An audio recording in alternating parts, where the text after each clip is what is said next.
பிரியமானவர்களே, இயேசு கிறிஸ்துவின் நாமத்தினாலே உங்கள் எல்லாவரையும் இந்த நாளிலும் கூட நான் வாழ்த்தி ஆசீர்வதிக்கிறேன். இந்த நாளிலும் கூட நான் உங்களோடு கூட பகிர்ந்து கொள்ள விரும்புகிறது, மற்றவர்களிடத்தில் இரக்கம் காட்டுங்கள், அதாவது கருணை காட்டுங்கள். ஆம் தெய்வ ஜனமே, நம் தேவனாகிய கர்த்தர் நம் மீது இரக்கம் காட்டினது போல நீங்களும் நானும் மற்றவர்களிடத்திலும் இரக்கம் காட்ட வேண்டும்.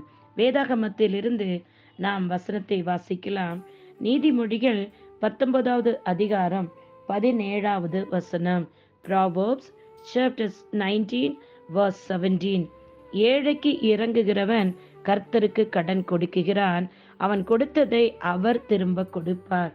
பாருங்கள், ஏழைகளுக்கு இறங்குகிறவன், இரக்கம் காட்டுகிறவன், கருணை காட்டுகிறவனுக்கு கர்த்தர் அதை திருப்பி கொடுப்பாராம். இன்றைக்கு நீங்களும் நானும் இருக்கிற சமுதாயத்தில் நமக்கு முன்பாக அநேக ஏழை எளியவர்கள் இருக்கிறார்கள். ஆனால் நாம் அவர்களுக்கு உதவி செய்வதற்கு நம்மளுடைய கண்களை மறைக்கிறோம், கைகளை மடக்கி கொள்கிறோம். அப்படிப்பட்ட ஏழைகள் உங்கள் முன்னால் வந்தால ஐயோ திருப்பி திருப்பி வராங்களே என்று நாம் ஓடி போய் விடுகிறோம். ஆனால் வேதம் என்ன சொல்லுகிறது? ஏழைக்கு இறங்குறவன் கர்த்தருக்கே கடன் கொடுக்கிறானா? அந்த ஏழைகளை நீங்க பார்க்கும் பொழுது ஒரு 10 ரூபாய் கொடுப்பது, ஒரு 100 ரூபாய் கொடுப்பது, அதை நீங்கள் கொடுக்கிறது கர்த்தர் உங்களுக்கு திருப்பி நிச்சயமாக அவர் கொடுப்பார். வேதத்திலிருந்து நாம் இன்னொரு வசனத்தை கூட நாம் வாசிக்கலாம். பாருங்கள், அப்போஸ்தலர் நடபடிகள் 20வது அதிகாரம் 35வது வசனம். ஆக்ட்ஸ் சாப்டர், பாருங்கள், ஆக்ட்ஸ் சாப்டர் 20 verse 35 என்ன சொல்லுகிறது? Acts chapter 20 verse 35. வாங்குகிறதை பார்க்கலும் கொடுக்குகிறதா அதுதான் பாக்கியம் என்று சொல்லி அந்த வேத வசனத்தை நாம் வாசிக்கிறோம். வாங்குகிறது, இப்போ ஏழைக்கு நீங்க கொடுக்கும் பொழுது அவன் உங்களுக்கு திருப்பி தர மாட்டான், நீங்கள் அவனுக்கு கொடுக்குகிறீர்கள். பாருங்கள், அந்த வசனம் 35வது வசனம் இப்படி சொல்லுகிறது: பலவீனரை தாங்கவும் வாங்குகிறதை பார்க்கலும் கொடுக்குகிறதே பாக்கியம் என்று கர்த்தராக இயேசு சொன்ன வார்த்தைகளை நினைக்க வேண்டும் என்று எல்லா விதத்திலும் உங்களுக்கு பவுல் சொல்லுகிறார். எல்லா விதத்திலும் நான் உங்களுக்கு சொல்லுகிறேன் என்று பவுல் சொல்லுகிறார்.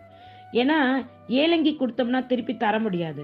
சோ அப்போ கர்த்தர் அதற்குரிய பலனை தருவேன் என்று அவர் சொல்லியிருக்கும் பொழுது நீங்களும் நானும் நிச்சயமாக ஏழைகளுக்கு இந்த நாட்களில் உதவி செய்ய வேண்டும். நான் ஒவ்வொரு நாளும் தேவனுடைய இரக்கத்தினால் சூழப்பட்டிருக்கிறோம். அவருடைய இரக்கத்தினால் நாம் வாழ்ந்து கொண்டிருக்கிறோம் என்பதை நாம் மறந்து போய்விடக்கூடாது.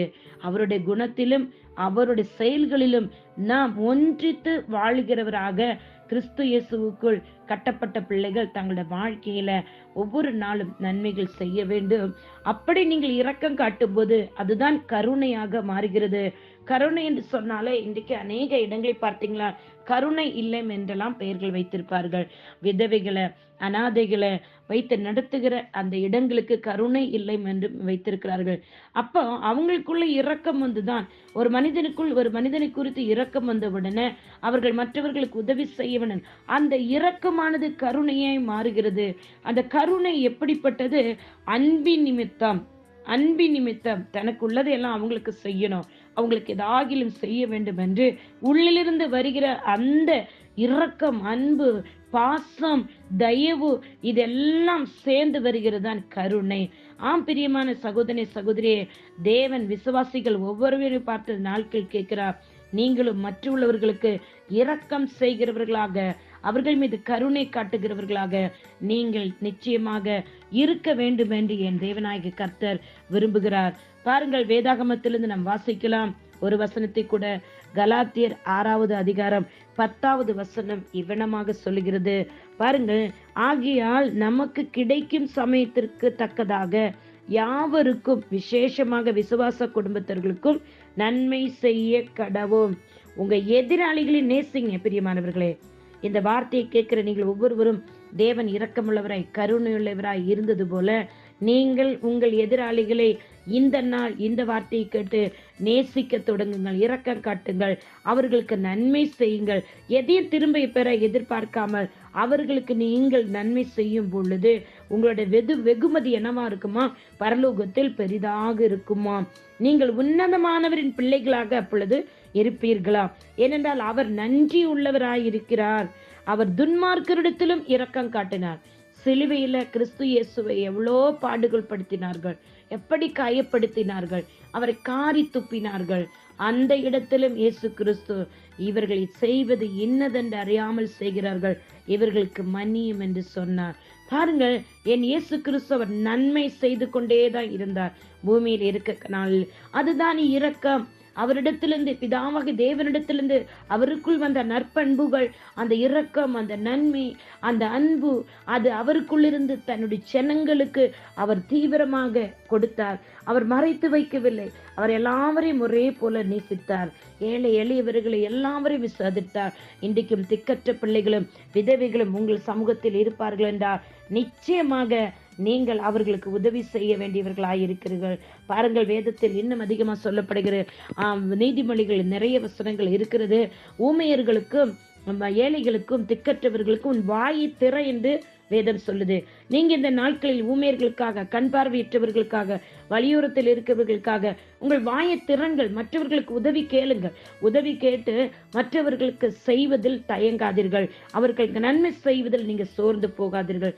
பிரியமானவர்களே, 2 வருடங்களுக்கு முன்பாக இதே போல 40 நாள் உபவாசத்திற்கு முன்பதாக நான் ஆயத்த ஜெபத்தில் இருக்கும்போது என் இயேசு கிறிஸ்து அருள்நாதர் என்னோடு பேசினார். வழியோரத்தில் இருக்கிற என்னுடைய பிள்ளைகளுக்கு ஆகாரத்தை கொண்டு போய் கொடு என்று சொன்னார். ஒரு நாள் அல்ல பிரியமானவர்களே, 40 நாட்கள் என்னை கொடுக்க சொன்னார். முதல் நாளில் என்னிடத்தில் இருந்தது கொஞ்சம் பணம் தான். அதில் நான் 40 சாப்பாடு கொண்டு போய் கொடுத்தேன். அடுத்தடுத்த நாட்கள் நான் கொடுக்க தொடங்க என் வீட்டில் பெருக்கம் உண்டானது. பணப்பெருக்கம், பாத்திரங்கள் பெருக்கம், உதவி செய்ய வருகிற கைகள் பெருக்கம், உதவி செய்ய நன்மை செய்ய வந்தவர்களிடம் மனிதர்களிடம் பெருக்கம் பெருகி கொண்டே இருந்தது. 40வது நாட்கள் 2 ஆடுகளை வாங்கி அடித்து கண் பார்வையற்றவர்களுக்கும், ரோட்டோரத்தில் இருக்கிறவர்களுக்கும், ஏழை எளியவர்களுக்கும், விதவைகளுக்கும், அநாத ஆசிரமங்கள் இருக்கிறவர்களுக்கும் எல்லாருக்கும் போய் 40வது நாள் ஆடு அடித்து பிரியாணி செய்து கொண்டு போய் கொடுத்தோம். பிரியமான சகோதரியே, இந்த நாள் இந்த வார்த்தையை கேட்டு உங்களுக்குள்ளும் மற்றவர்களுக்குள் இரக்கம் உண்டாகட்டும். ஏழைக்கு இறங்குற கர்த்தருக்கு கடன் கொடுக்கிறார். கர்த்தர் அதை உனக்கு நிச்சயமாய் திருப்பி வருவார். நீங்கள் வன்கண் உள்ளவர்களாய் இருக்காதீர்கள், பொறாமை உள்ளவர்களாய் இருக்காதீர்கள், எரிச்சல் உள்ளவர்களாய் இருக்காதீர்கள். அப்போஸ்தலர் நடபடிகளில் நிறைய வார்த்தைகள் இருக்குது.